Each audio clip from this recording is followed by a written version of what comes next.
Good morning, all the students of class 12th in our school YouTube channel Class 8.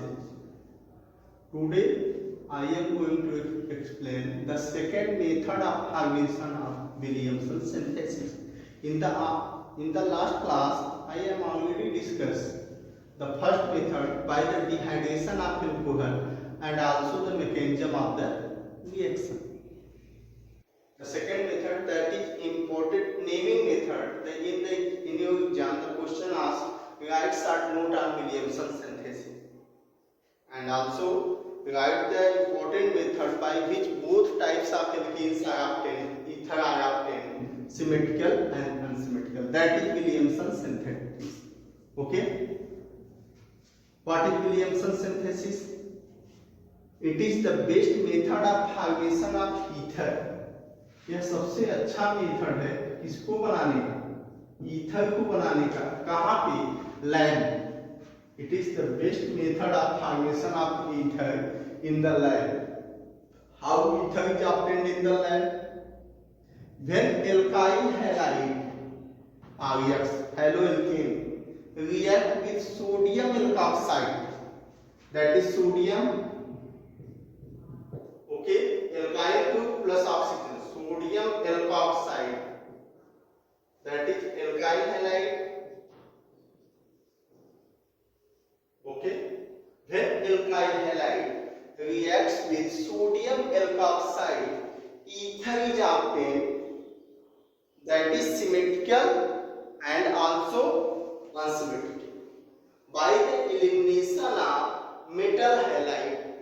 Metal halide remove कर जाएगा और जो बचेगा ether obtain होगा. वो ईथर सिमेट्रिकल भी हो सकता है, सेम ग्रुप जुड़ सकते हैं एल्काइल ग्रुप, और वो क्या हो सकता है, डिफरेंट भी जुड़ सकते हैं. So it is the best method of preparation of ether because both types of ether, symmetrical and unsymmetrical, can be easily obtained in the lab by this method, by the Williamson. Okay, अब हम ये तो जानते हैं sodium alkoxide में sodium positive part होगा और alkoxide alkyl group plus oxygen मिलके निगेटिव पार्ट बनाते हैं, क्योंकि इस पे क्या होता है आपका निगेटिव लोन पे आप इलेक्ट्रॉन होते हैं. ओके, और एल्काइल हैलाइड हम पढ़ते चले आ रहे हैं कि एल्काइल हैलाइड में हमेशा एल्काइल ग्रुप ही क्या होता है आपका पॉजिटिव होता है, और जो बचता है वो क्या होता है, हैलोजन ग्रुप क्या होता है आपका निगेटिव होता है. अब हम आइए देखते हैं इसके कुछ example. Then methyl chloride reacts with sodium methoxide, that is methyl chloride, IUPAC name chloromethyl. इसका आईपीएसी क्या होगा, chloromethyl. Chloromethane reacts with sodium methoxide. इतना नाम सोडियम हो गया बेटा, मेथिल का meth oxide, sodium methoxide react with sodium methoxide. तो क्या होगा, अब देखिए यहां से ये पार्ट टूटेगा, ये माइनस होगा, ये आपका प्लस होगा, यहां से ये माइनस होगा, ये आपका प्लस होगा. अब यहां देखो ये एक्स इस Na के साथ जुड़ गया था, वैसे ही यहाँ पे ये NaCl के साथ जुड़ जाएगा बेटा, क्या बना देगा NaCl. अब बचा क्या, CH3OCH3. अब ये जो बचा ईथर बना, ये कौन सा ईथर है बेटा, सिमेट्रिकल. सिमेट्रिकल क्यों है, दोनों ग्रुप क्या है, सेम है, एल्काइल ग्रुप ऑक्सीजन से जुड़े. सिमेट्रिकल ईथर हमें ऑब्टेन हुआ, सिमेट्रिकल. इसका नाम क्या होगा, दो मेथिल ग्रुप है तो dimethyl ether, dimethyl ether. IUPAC name क्या होगा, मेथॉक्सी मेथेन. एक ऑक्सीजन के साथ एक कार्बन चला जाएगा, दूसरा ग्रुप ऐड हो जाएगा, मेथॉक्सी मेथेन. ओके, सेकंड अगर हम देखें, सेकंड क्या करते हैं, हम क्लोरोमेथेन ही लेते हैं, लेकिन यहाँ पे जो सोडियम एल्कोक्साइड ले रहे हैं वो बदल दे रहे हैं. यहाँ पे हम सोडियम एथॉक्साइड लेंगे, सोडियम एथॉक्साइड. हमने लिया क्या, सोडियम एथॉक्साइड. अब जब हम बेटा सोडियम एथॉक्साइड लेंगे तो फिर से बातें वही आएंगी. ये माइनस पार्ट होगा, ध्यान दो, ये प्लस पार्ट होगा, ये माइनस होगा, ये प्लस होगा. आप जानते हैं ये जो माइनस पार्ट है NaCl बना देगा. ओके, अब जो बचा वो क्या बना देगा, CH3O C2H5. ये कैसा ईथर हो गया, अनसिमेट्रिकल, क्योंकि दोनों ग्रुप जुड़े हुए क्या है, डिफरेंट है, अनसिमेट्रिकल हो गया. इसका नाम क्या होगा? अनसिमेट्रिकल ईथर की अगर बात की जाए नाम क्या होगा इसका? Ethyl methyl ether. पहले अल्फाबेट में ई आता है, एथिल हो गया, फिर यम आता है, मेथिल हो गया, ईथर, एथिल मेथिल ईथर हो गया अनसिमेट्रिकल ईथर। अब इसका आईपीएसी क्या होगा? आईपीएसी इसका होगा क्या बेटा? मेथॉक्सी। एक ऑक्सीजन के साथ चला जाएगा कार्बन, मेथॉक्सी। अब जो बचा एथेन, दो कार्बन, मेथॉक्सी एथेन। ओके, अब हम थर्ड देखते हैं। अगर हम टर्शियरी ब्यूटिल सोडियम ले लेते हैं, टर्शियरी ब्यूटिल सोडियम प्रोपाक्साइड ले लेते हैं, तो क्या हो जाएगा? यहाँ पे रिएक्शन हो जाएगा ब्रोमाइड के साथ। अब आप जानेंगे ये बॉन्ड ब्रेक होगा, यहाँ से क्या होगा? ये ऑक्सीजन आके इस पे अटैच होगा, इस पे, तो ये क्या बना देगा? CH3O CH3 क्या बना देगा बेटा? CH3O C सिंगल बॉन्ड, सभी CH3 जुड़ जाएंगे, तो ये भी बना, देखे हो टर्शियरी बना।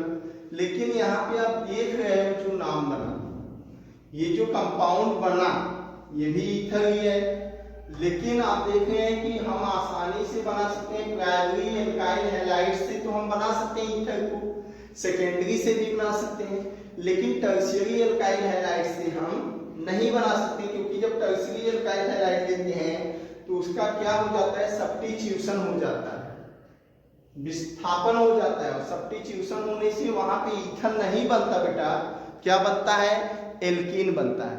What will you obtain? That is alkene. Okay, yes, it means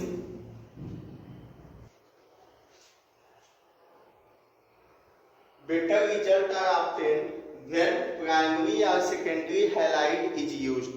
जब हम प्राइमरी या सेकेंडरी हैलाइड यूज करते हैं तो बेटर रिजल्ट मिलता है, मतलब ईथर का फॉर्मेशन ज्यादा होता है। But when we use tertiary alkyl halide, जब हम टर्शियरी एल्काइल हैलाइड का यूज करते हैं तो हमें क्या मिलता है? तब हमें ईथर नहीं मिलता है, बल्कि क्या ऑब्टेन होता है? ईथर नहीं, एल्कीन ऑब्टेन होता है। When we use alkyl halide, tertiary alkyl halide at the place of primary and secondary, then we obtain alkyl, then we obtain alkene, because the substitution of the hydrogen from the alkyl halide with the sodium। यहाँ देखिए tertiary alkyl halide है, इसका नाम क्या होगा? 2-मेथिल 2-ब्रोमोप्रोपेन। ये देखिए 2-मेथिल होगा, 2-ब्रोमो होगा, और क्या होगा बेटा? प्रोपेन। 2-मेथिल 2-ब्रोमोप्रोपेन होगा। अब यहाँ पे क्या होगा? केवल इसका नाम 2-मेथिल प्रोपीन, 2-मेथिल 1 2 3 2-मेथिल प्रोपेन जोड़ दिया, 2-मेथिल प्रोपीन हुआ। कैसे हुआ यहाँ पे ये हमें जानना है। ये आपका ब्रेक हुआ इतना भाग, ये तो आपका निकल गया, ये क्या बना दिया यहाँ से? ये बना दिया आपका NaBr निकल गया। अब यहाँ पे क्या बचा? जो H बचा है, एक H जाके यहाँ से इसके साथ जुड़ जाता है, ये बना देता है CH3OH, और सेकेंड क्या बना देता है? जो बचा यहाँ पे जो निकल गया तो यहाँ डबल बॉन्ड आ गया, CH3C CH3 double bond CH2, यही बचा। What is this? Primary alkyl halide and secondary gives ether, but tertiary gives alkene, not ether. What is the reason?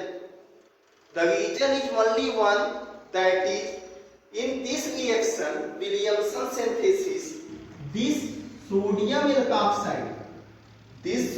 alkoxide are not only nucleophile but also acts as well strong base. इस reaction के लिए Williamson synthesis में जो ये sodium alkoxide होता है, ये केवल आपका न्यूक्लियोफाइल ही नहीं होता, साथ ही साथ क्या होता है बेटा? एक स्ट्रॉन्ग बेस होता है। क्या होता है? ये एक स्ट्रॉन्ग बेस होता है, और जिसकी वजह से होता क्या है? जिसकी वजह से ये जब स्ट्रॉन्ग बेस होता है, न्यूक्लियोफाइल दोनों होता है, तब ये रिएक्शन अच्छे से काम नहीं करता। तब इसमें ईथर नहीं ऑब्टेंड होगा, क्या ऑब्टेंड होगा आपका एल्कीन। फिर से देख लीजिए, what is the main reason tertiary alkyl halide react with sodium alkoxide in the Williamson synthesis. तो only alkene is obtained, but other primary and secondary gives ether, because in this reaction sodium alkoxide behaves as nucleophile and as well as also strong base. Both in other reaction it behaves as only nucleophile. दूसरे reaction के लिए nucleophile का काम करता है केवल, जबकि यहाँ पे न्यूक्लियोफाइल भी होता है, बेस भी होता है, जिसकी वजह से यहाँ पे सब्स्टिट्यूशन हो जाता है, NaBr निकल जाता है, मेथिल अल्कोहल भी निकल जाता है और 2 मेथिल प्रोपीन एल्कीन ऑब्टेन्ड होता है। ओके।